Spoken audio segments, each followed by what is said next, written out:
ఏదైనా నోటిఫికేషన్ ఇచ్చేటప్పుడు అన్ని అన్ని విషయాలను కూడా కూలంకషంగా పరిశీలించి ఆప్షన్లకు సంబంధించి కూడా ఆ రోజే ముందుగా ఆ నోటిఫికేషన్లో చెప్పడం జరిగింది. రిజర్వేషన్లకు సంబంధించి కూడా ఆ నోటిఫికేషన్లోనే స్పష్టంగా చెప్పడం జరిగింది.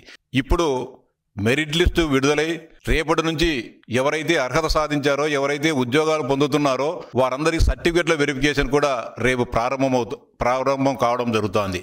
మరో 10-15 రోజుల్లో వాళ్ళందరికీ కూడా నియామక పత్రాలు అందజేసి వారికి పాఠశాలను కూడా కేటాయించడం జరుగుతుంది. కానీ వీళ్ళల్లో ఈ ఉద్యోగాలు సాధించిన ఆనందంలో వీరంతా ఉంటే సాక్షి పత్రికకు కానీ లేకపోతే జగన్మోహన్ రెడ్డి గారికి కానీ చాలా ఇబ్బంది పడడం జరుగుతోంది. ఎవరు కూడా ఎలాంటి అభ్యంతరాలు వ్యక్తం చేయకోకుండా ఇంకా డిఎస్సిలో నో ఆప్షన్, అంతేకాకుండా పరీక్షకు ముందే పోస్టుల ప్రాధాన్యతను ఆయా ఉద్యోగార్థులు ఎంపిక చేసుకోవడం జరిగింది. మళ్ళీ ఎడిట్ ఆప్షన్ ఇవ్వాలని చెప్పి ఈరోజు ఎవరైతే ఉద్యోగాలు పొందారో వారిలో గందరగోళానికి శ్రీకారం చుట్టే ప్రయత్నం జరుగుతోంది.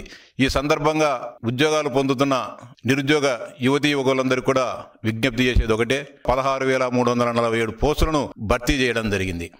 ఆ రోజే నోటిఫికేషన్లోనే మీరంతా కూడా మీరు దరఖాస్తు చేసుకున్న సమయంలోనే మీరు ఎస్జిటి కావాలన్నా లేకపోతే కనుక స్కూల్ అసిస్టెంట్ పోస్తా, ఉర్దూ పోస్తా అని చెప్పేసి మీకు ఏదైతే కావాలనుకుంటున్నారో వాటన్నిటిని కూడా ఆప్షన్లు పెట్టడం జరిగింది. కానీ కొంతమంది ఉద్యోగాలు రానివారు, కొంతమంది ఏ నోటిఫికేషన్ వచ్చినా కూడా ఆపాలనే ప్రయత్నం చేసేవాళ్ళు రకరకాల అనుమానాలను తెర మీదికి తీసుకొని రావడం జరుగుతుంది. వారందరి మాటలను కూడా నమ్మవద్దని చెప్పి మీకు అందరికి కూడా సవినయంగా విజ్ఞప్తి చేస్తున్నా.